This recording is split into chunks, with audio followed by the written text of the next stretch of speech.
Transilvania. Spui Transilvania și parcă rostești o rugăciune. Pe plaiurile ei, de o frumusețe aproape ireală, cerul e parcă mai aproape. Așa îl vezi, așa îl simți. Peisajele, cu munții mândri și codri unde doar natura schimbă culori, îți dau liniște. Dar când afli povestea de începutul a Transilvaniei, te trece un fior. Are o istorie plină de zbuciuni. Pe acest pământ s-au luptat, s-a plâns și s-a suferit enorm. Doar toate câte au încercat-o, au făcut-o mai frumoasă, mai puternică. Astăzi are atâta inimă și duh, încât merită povestită și iubită. Numele ei, tradus din limba latină, înseamnă țara de dincolo de păduri, dar sufletul ei, construit din multe generații încercate, este mult mai greu de tradus. Transilvania are simplitate, dar și atâta profunzime. E reală ca o viață de om, cu bune și cu rele, și prin această autenticitate a ei, prin acest adevăr pe care îl respiră, te face să te simți în siguranță, te face să te simți acasă.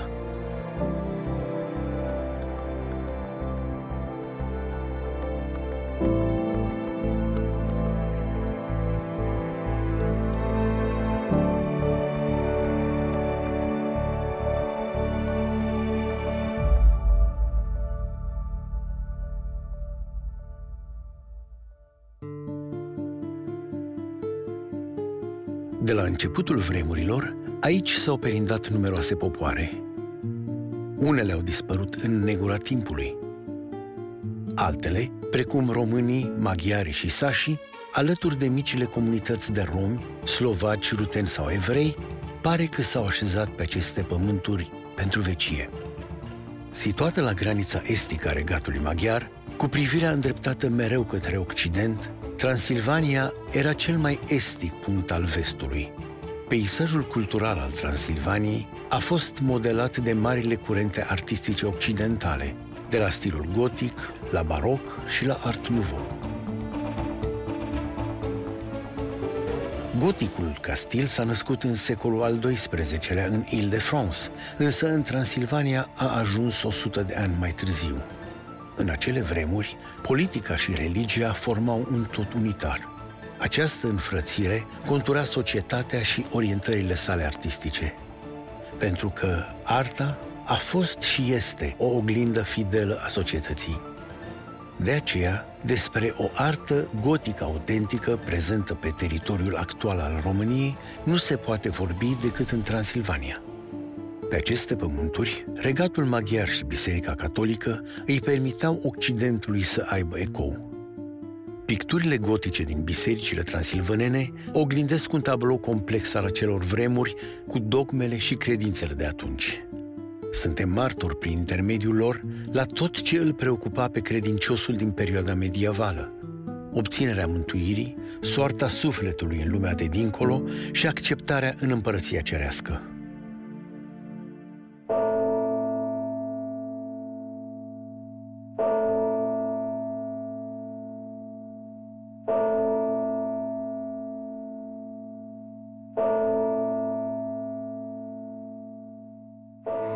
Cu zidurile lor puternice, cu ferestrele luminate de soare și cu ale lor picturi murale luminate de Dumnezeu, lăcașele de cult din Transilvania sunt adevărate bijuterii de arhitectură. Poartă hramul sfinților și rugăciunile oamenilor. La ceas de primejdie, biserica devenea loc de refugiu și adăpost pentru sufletele neliniștite. Pe timp de pace, ca să îi apropie de Domnul, sfinții de pe pereți îi așteptau în tăcere pe oameni. Le știau toate fricile, toate necazurile și toate bucuriile. În picturile din bisericile transilvanene, penelul artistului medieval recompune legende cavalerești și povești religioase.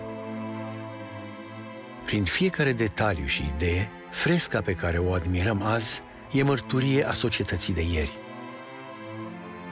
Fiecare pictură murală e și o pagină de istorie medievală ce spune povestea unei epoci. Vorbește despre mentalitatea oamenilor, le oglindește cunoștințele și credințele. Situată pe latura de est a ansamblului de fortificații, capela funerară a Bisericii Evanghelice din Herman păstrează un ansamblu spectaculos de picturi murale ce datează în cea mai mare măsură din secolul al XV-lea. Complexitatea programului iconografic sugerează prezența unui patron înzestrat cu remarcabile cunoștințe teologice, iar temele utilizate în interiorul capelei evidențiază preocuparea credincioșilor de la finalul Evului Mediu pentru soarta sufletului în lumea de dincolo, pentru obținerea mântuirii individuale și pentru acceptarea în cetatea Ierusalimului Ceresc. În scena răstignirii, 3 siluete îngenuchează și zugrăvesc, la propriu, cei 3 stâlpi ai societății medievale occidentale. Cele 3 categorii sociale predominante în acele timpuri. Oratores, adică cei care se roagă, belatores, războinicii, cei care se luptă, și laboratores, adică cei care muncesc.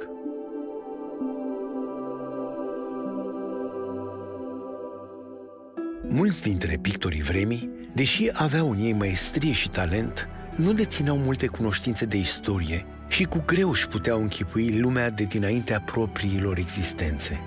În imaginația lor, soldații romani de la începutul secolului I nu puteau arăta altfel decât cavalerii în armură pe care ei îi vedeau. Așa se explică de ce în unele scene Iisus este crucificat de soldați îmbrăcați în uniforme de eroi medievali. Imaginea regelui Ladislau, canonizat de Biserica Catolică, a devenit emblematică pentru ideea de cavaler.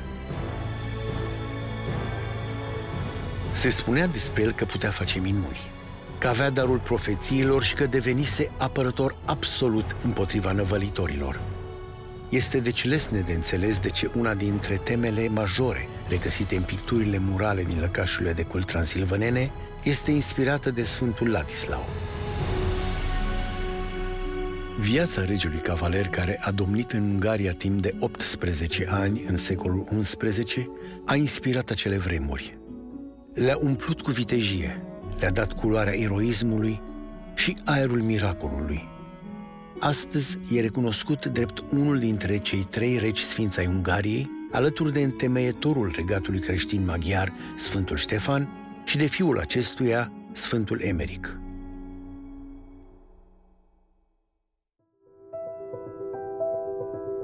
Aflată pe lista Patrimoniului Mondial UNESCO, Biserica Unitariană din Dârjiu este o adevărată comoară de artă și puritate. Picturile, bine păstrate, pot fi incluse în lista monumentelor ce conțin lucrări aparținând goticului internațional. Aici, frescele îi închină un poem Sfântului Rege Ladislau. Probabil că cel mai impresionant aspect al picturilor de la Dârjiu este legenda dedicată Sfântului Rege Ladislau.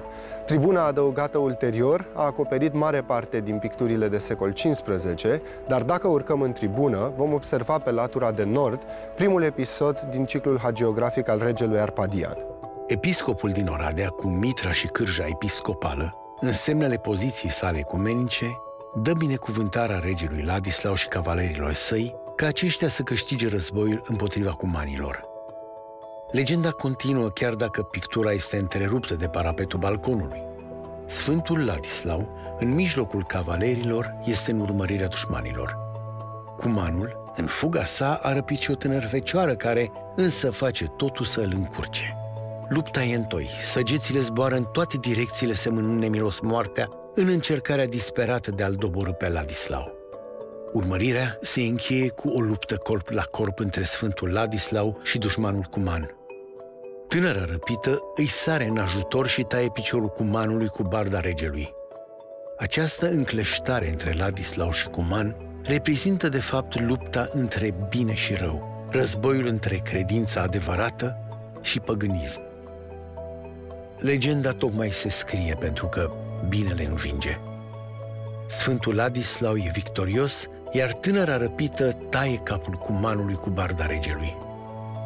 Scena finală îl surprinde pe regele cavaler cum se odihnește alături de fecioara salvată. Lângă ei se află coroana regală și lancea eroului. Nu știi dacă să te bucuri sau să te cutremuri. În armă stă înfipt capul necredinciosului cuman. Sfântul Ladislau a biruit. Aceeași legendă prinde viață și în biserica reformată din Mugeni. Ladislau cel Sfânt poartă în jurul capului nimbul care îi arată sfințenia, iar în mână are secura de război care îi demonstrează vitejia. Nu degeaba regele cavaler a luminat cu personalitatea și credința lui întreaga Europa a secolului XI. Și aici, în prima scenă a legendei, îl vedem cum primește binecuvântarea episcopului de la Oradea pentru a birui dușmanul. Scena a doua, reprezentând plecarea regelui la luptă, se păstrează doar parțial. Dintre toate scenele bătăliei pictate în bisericile transilvanene, cea din Mugeni ocupă un loc aparte, fiind cea care este reprezentată foarte plastic.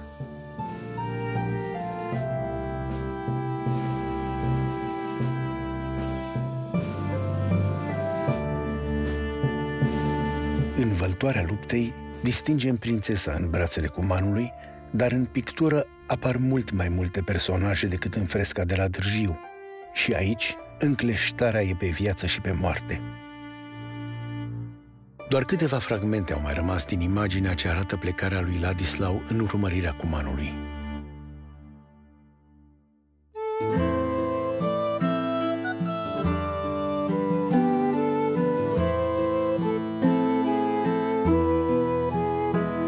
Picturile legendei Sfântului Ladislau de pe zidurile bisericii din Ghelimța sunt mai puțin conservate. Și aici povestea începe cu plecarea la luptă din cetatea Oradei. Înfruntarea regelui cu dușmanul și salvarea tinerei fecioare fac ca victoria lui Ladislau să rămână un simbol peste veacuri pentru același triumf al binelui.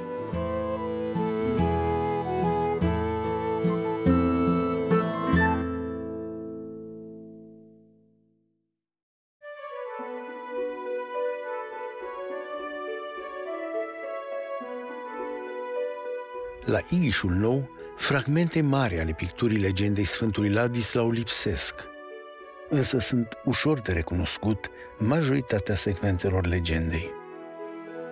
Ca un adevărat războinic al lui Hristos, regele îl urmărește pe cuman și îl înfruntă.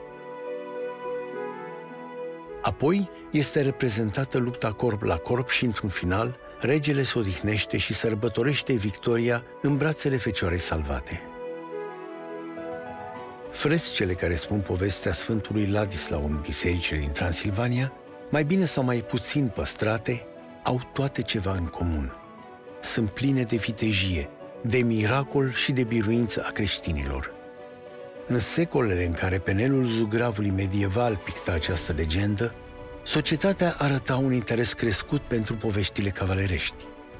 Costumele și armele folosite aparțin eroilor acelor vremuri. Mai mult, picturile gotice sunt încărcate de simboluri. Scena finală în care Ladislau își odihnește fruntea umbrită de griji în poala tinerei fecioare e prin excelență model al tradiției culturale cavalerești. În plus, sacralitatea acestor picturi legitima pentru toată lumea puterea deținută la acea vreme de regele Ladislau. Într-o perioadă în care amorul curtenesc, exprimat prin cântecele trubadurilor, impregnează din ce în ce mai des producția vizuală sacră, legenda Sfântului Ladislau poartă amprenta culturii cavalerești prin detaliul narrativ al fecioarei răpite de conducătorul cumanilor, pe care regele Arpadian o eliberează ca urmare a unei confruntări sângeroase în care necredinciosul este ucis. Momentul istoric ce apare în majoritatea bisericilor din Transilvania, bătălia de la Chiraleș, capătă sfințenie și un sens mult mai profund. Nu suntem martori doar la o luptă între două tabere. Asistăm la confruntarea eternă dintre puterea binelui și forțele răului.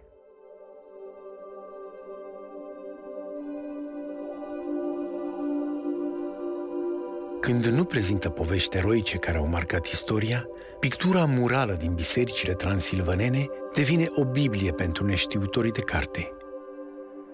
Fiecare frescă are culoarea credinței și povestește celui care nu știe să citească despre ce e important să cunoască un bun creștin.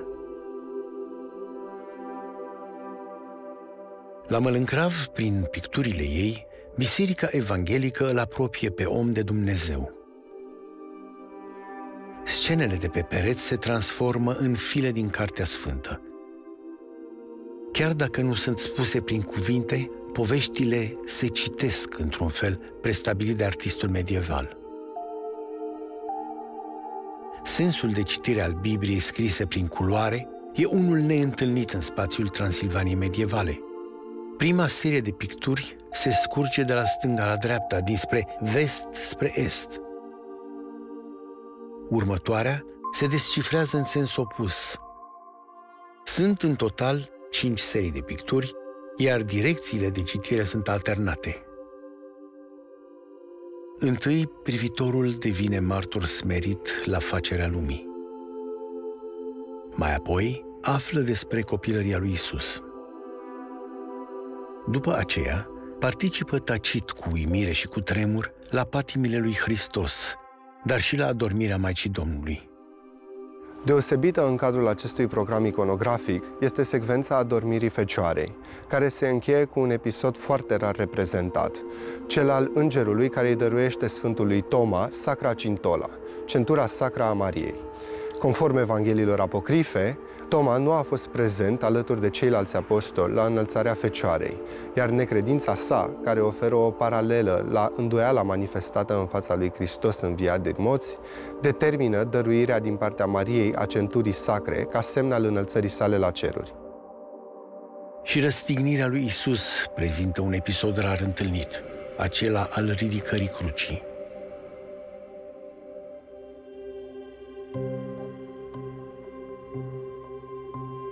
Pentru că știa că e un povestitor, nu doar un pictor, artistul medieval și-a dorit să-l ajute pe credincios să înțeleagă cât mai ușor mesajul religios. De pildă, respectând legile perspectivei, în nava bisericii, imaginile aflate mai departe de câmpul vizual sunt mai mari, iar cele mai apropiate sunt mai mici, tocmai pentru a fi citite mai ușor. Personajele au siluete elegante și veșminte bogate, iar scenele sunt realizate în detaliu. Nici asocierea imaginilor nu este întâmplătoare, iar aparenta dezordine a episoadelor transmite un anumit mesaj.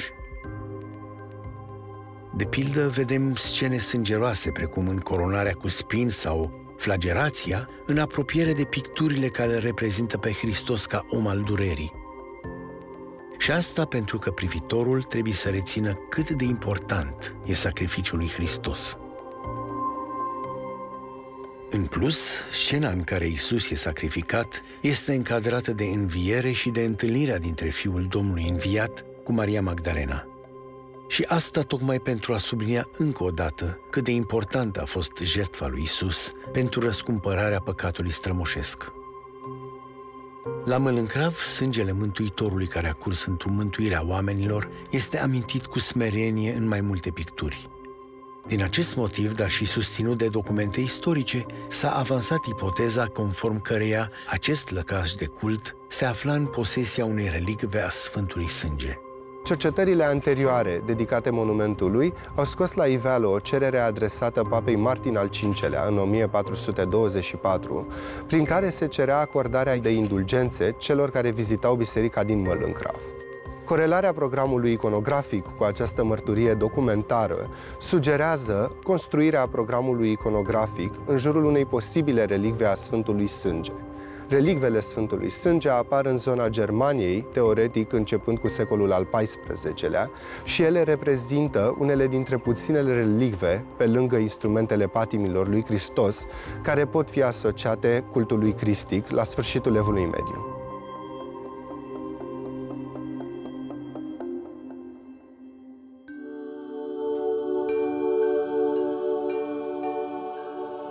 Din biserica fortificată nu lipsesc picturi dedicate unor sfinți, în fața cărora credinciosul se închină și se roagă.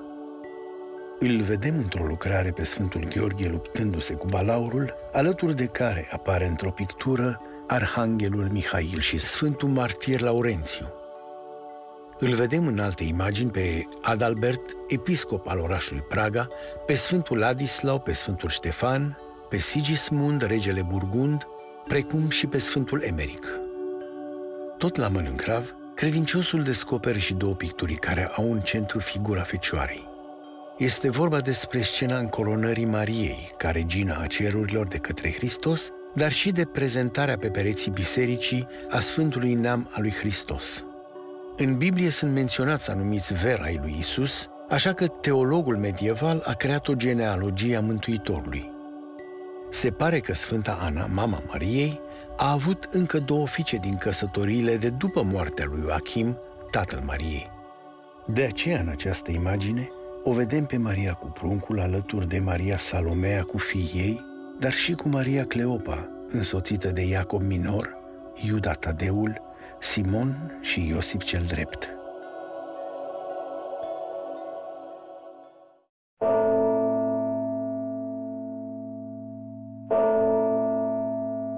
Cunoscuta biserică din deal, numită astfel datorită pezuiței pe care o ocupă în interiorul cetății medievale Sighișoara, este rezultatul mai multor campanii de construire și de pictare care au început în secolul al XIV-lea și au continuat până în secolul al XVII-lea. Cele mai vechi picturi sunt cele care se păstrează sub turnul vestic, pe intradosul care desparte încăperea de sub turn de colaterala sudică.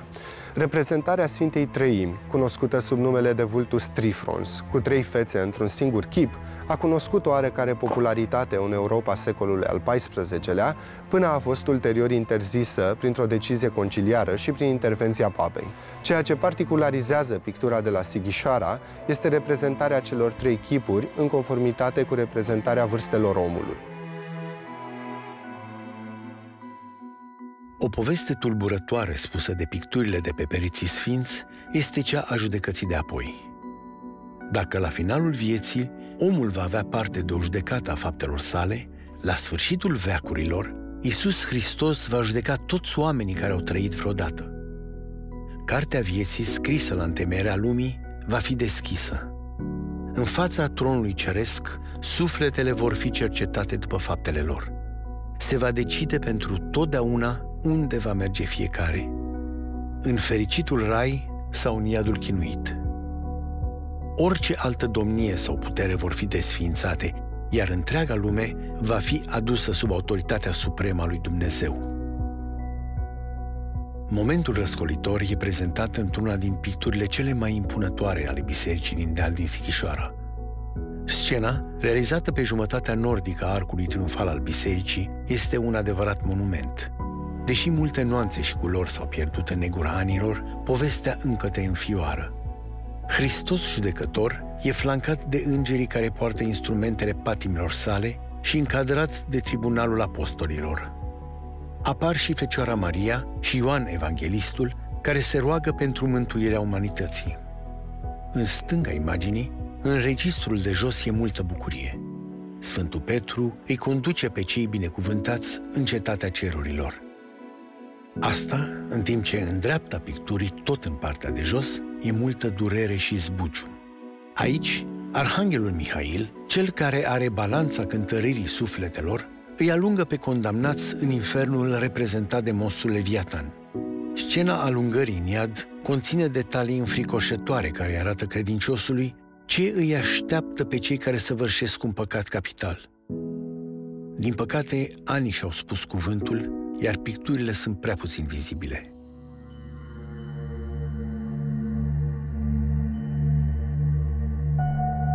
Tot în imaginea judecății de apoi de la Sighișoara, întâlnim o temă foarte rar reprezentată în cadrul picturii murale din Occidentul european, limbul copiilor. Acesta apare în spatele evanghelistului Ioan, care se roagă pentru iertarea păcătoșilor. În limbul copiilor e o lume care te cutremură. Aici se odihnesc sufletele pruncilor morți înainte de a fi botezați, pentru că poartă încă greutatea păcatului strămoșesc.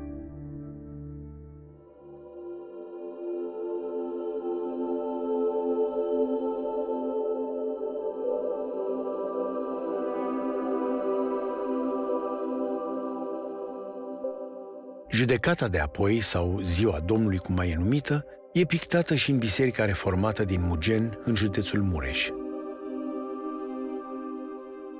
Scena monumentală este extrem de complexă, cu detalii bogate puse în evidență de claritatea păstrată peste timp a picturii. Jos, în stânga lucrării, este Apostolul Petru, deținător al cheilor Raiului. Acesta deschide larg porțile și un cortegiu de suflete binecuvântate este condus de un înger către locul ocupat de Hristos judecător. Remarcăm că penelul naiv al pictorului medieval a îmbrăcat sufletele în veșminte caracteristice poziției pe care aceștia o ocupau pe pământ. În continuarea secvenței, vezi cum doi îngeri în zbor anunță învierea din morți, în timp ce alții deschid capacele sicriilor din care se ridică trupurile credincioșilor. La scena învierii apare și un demon, aflat acolo parcă pentru a aminti că există posibilitatea ca sufletului să îi fie refuzat accesul în cetatea eternă. În centrul picturii îl vedem și aici, ca și în biserica din Sighișoara, pe Iisus. E înconjurat de tribunalul apostolic și are aproape pe Fecioara Marie și pe Ioan Evanghelistul, care se roagă pentru umanitate. În stânga Mariei îngenunchiate a fost pictată o altă imagine a Fecioarei. De data aceasta, mama Mântuitorului adăpostește sub o mantie sufletele celor care își așteaptă sentința. În apropierea Fecioarei protectoare apare un detaliu inedit. O structură geometrică neobișnuită include o figură alegorică a mării, dar și reprezentările soarelui și lunii. Deasupra, un șarpe încolăcit ce face aluzie la bestia apocaliptică amenință să distrugă din temelii această lume, odată cu judecata de apoi. În partea opusă vedem cortegiul damnaților împins de arhanghelul Mihail în gura monstrului biblic Leviatan. Goi, înlănțuiți și umiliți, păcătoșii sunt trimiși în iad. Singurul din grupul damnaților care este îmbrăcat este cămătarul, cel care în mentalitatea creștină a perioadei reprezenta întruchiparea păcatului. Rolul lui este de a aminti credinciosului care privește pictura că toate faptele lui din timpul vieții vor fi puse în balanța divină care îi va hotărî soarta vieții de apoi.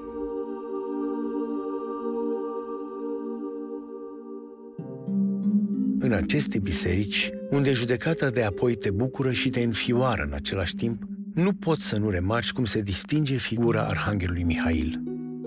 Numele Sfântului s-ar traduce chiar printr-o întrebare retorică: cine este ca Dumnezeu? Răspunsul e tot în întrebare. Nimeni nu e ca Dumnezeu. Cultul arhanghelului Mihail este unul extrem de răspândit la sfârșitul Evului Mediu, venerarea de care s-a bucurat fiind asemănătoare celei pe care o primesc sfinții.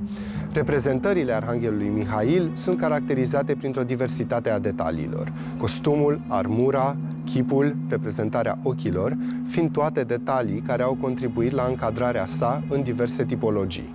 Pe lângă rolul de comandant al oștirilor cerești, arhanghelul Mihail este și un călăuzitor al sufletului în lumea de dincolo, fiind prezent la momentul judecății individuale pe care sufletul o are de înfruntat după moarte și având rolul de a cântări sufletul și de a acorda prima sentință.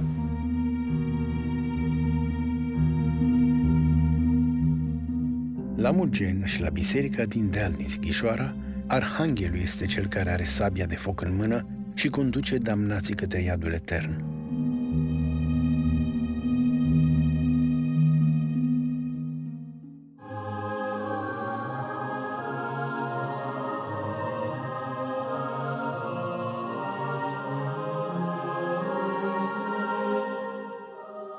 La Dârjiu însă a fost pictată o imagine impresionantă. Arhanghelul Mihail în ipostaza de cântăritor al sufletelor. Poartă în mâna stângă balanța, iar în dreapta are lancea pe care o folosește ca să străpungă gâtul balaului pe care îl calcă. Armura Sfântului e pictată în detaliu, dar multe elemente sunt ușor caricaturale. Două siluete miniaturale umane sunt plasate în câmpul imaginii, pe brațul arhanghelului, respectiv în talerul drept al balanței. Aflate în rugăciune, acestea se agață de speranța că Sfântul va interveni în favoarea lor, atât la judecata individuală, cât și la judecata de apoi. Din fericire, talgerul se apleacă spre stânga, deci sufletul cântărit are mai multe fapte bune decât păcate și poate fi trimis în rai. 3 diavoli însă se străduiesc din răsputeri să schimbe sentința și să condamne sufletul la infern. Un demon se urcă în balanță, în timp ce 2 se agață de talgerul drept, unul dintre ei având chiar o piatră de moară legată de corp, ca să cântărească mai greu în favoarea păcatului. La biserica din Dârjiu mai e o pictură care atrage atenția și chiar stârnește zâmbetul binevoitor al celor care înțeleg mesajul. E vorba de scena convertirii apostolului Pavel pe drumul spre Damasc. Pe stindardul unuia dintre cei care îl însoțesc pe apostolul Pavel e scris un mesaj. În traducere liberă, textul spune: această lucrare a fost pictată și preparată de meșterul Paul, fiul lui Ștefan din Ung, în anul Domnului 1419. Scriam acest text și aveam în minte o fată frumoasă. Inscripția nu are legătură directă cu tema religioasă a imaginii ce o conține. Totuși, apare într-o biserică unde o mare parte din picturile murale sunt dedicate temelor cavalerești.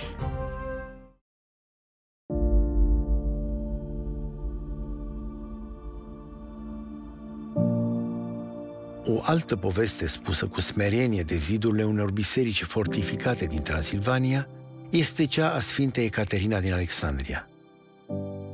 Fecioara a devenit sfânta care a sfidat un imperiu pentru că l-a recunoscut ca singur conducător pe Dumnezeu Tatăl. Legenda spune că încă din copilărie aceasta s-a dedicat studiului, iar la un moment dat, o viziune a Maicii Domnului și a pruncului Iisus i-a adus credința. Când persecuțiile împotriva creștinilor au început, Ecaterina a mers cu mult curaj la împărat și l-a mustrat pentru cruzime. Împăratul a chemat 50 dintre cei mai buni filozofi și oratori păgâni pentru a o convinge pe fecioară să renunțe la credința ei în Dumnezeu. Ecaterina a câștigat însă dezbaterea, iar mulți dintre adversari s-au declarat creștini și au fost pedepsiți cu moartea. Pentru credința ei, Ecaterina a fost însă biciuită și închisă. A fost vizitată de peste 200 de oameni, printre care și soția împăratului. Toți cei care au venit să o vadă s-au convertit la creștinism și, din păcate, au fost uciși. Împăratul a încercat să o câștige pe fecioară și i-a propus o nuntă, dar aceasta s-a declarat mireasa fiului Domnului. Furios, împăratul a condamnat-o la moarte prin tragere pe o roată cu țepi. Dar la atingerea ei, roata s-a spulberat. În cele din urmă, împăratul a decapitat-o. Ciclul Sfintei Ecaterina din Alexandria se deschide cu scena logodnei mistice a martirei, prin care Sfânta, îngenunchiată în fața Mariei și a pruncului și cu mâinile împreunate în rugăciune, își dedică viața și sufletul lui Hristos. Inelul pe care Hristos îl poartă în mâna dreaptă este simbolul care pecetluiește faptul că Ecaterina își va dedica viața lui Hristos și că va muri într-o apărare a credinței. Și la Ighișul Nou e spusă legenda Sfintei, într-o formă puțin schimbată.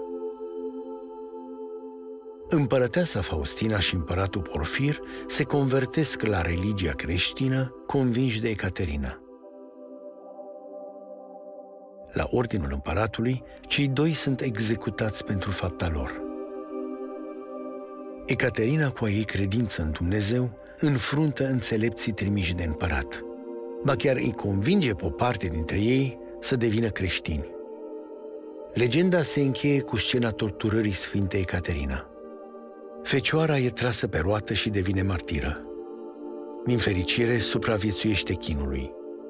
În genunchi și cu mâinile împreunate pentru rugăciune, primește ajutorul divin. Un înger coboară din ceruri și spulberă cu o sabie roțile care trebuiau să-i aducă moartea Ecaterinei.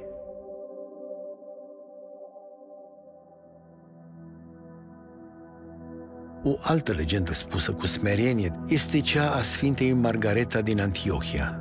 Biserica parohială din Mediaș este închinată, dar picturile de la Mugen vorbesc cel mai bine despre viața Sfintei. Dacă la Ghelința, ciclul Sfântului Ladislau a fost alăturat narațiunii patimilor, iconograful de la Mugeni a ales legenda Sfintei Margareta din Antiohia ca o paralelă vizuală la hagiografia regelui Arpadian. Prezența Margaretei din Antiohia într-o pictură murală din Transilvania a fost cel mai probabil înlesnită de popularitatea pe care cultul acestei martire a avut-o în secolul al XIV-lea și pe includerea hagiografiei sale în Legenda Aurea, o colecție a vieților de sfinți publicată în secolul al XIII-lea de arhiepiscopul din Genova, dominicanul Iacobus din Voragine, și care a avut un impact major asupra producției vizuale din secolele următoare. Legenda spune că Margareta a refuzat cererea în căsătorie a prefectului roman Olibrius pentru că l-a ales pe Hristos. De aceea, în prima scenă din biserică, îl vedem pe acesta din urmă cum părăsește cetatea pe care o guvernează. Ca să renunțe la credința ei, Margareta a fost supusă la o mulțime de cazne. Torturile te înfioară. Într-o scenă vezi cum împăratul ordonă fierberea martirei într-un cazan, dar aceasta este salvată de un înger și de Sfântul Duh. Mai mult, aceștia din urmă o încoronează pe Margareta, așa că cei prezenți la miracol se pleacă cu toții lui Dumnezeu și devin creștini. Deosebit de expresivă este scena următoare acestui episod. Închisă într-un turn, Margareta este vizitată în timpul nopții de un demon și mai apoi de un diavol sub formă de balaur care o înghite. Martira reușește să se elibereze din interiorul bestiei după ce face semnul crucii. Cele două episoade sunt inversate în cazul picturii din Mugeni. Întâi o vedem pe Sfântă triumfătoare și apoi cum înfruntă silueta demonică. Cele două imagini prezintă în fața credinciosului puterea unei sfinte în fața forțelor răului și, într-un final, arată forța credinței.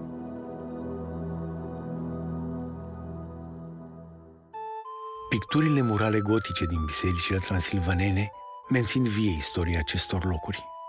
Au trecut secole peste ele. Viața s-a schimbat, oamenii s-au transformat. Vitejii, cavaleri și diafane domnițe au dispărut de mult în abisul timpului. Poate ar fi fost îngropați definitiv în negura istoriei dacă nu ar fi rămas aceste minunate fresce să ne amintească de ei și să le mențină vie imaginea. De fiecare dată când un om se oprește în fața unei picturi, copleșit de frumusețea ei, personajele renasc și spun, încă o dată, aceleași povești de dragoste, de suferință și credință.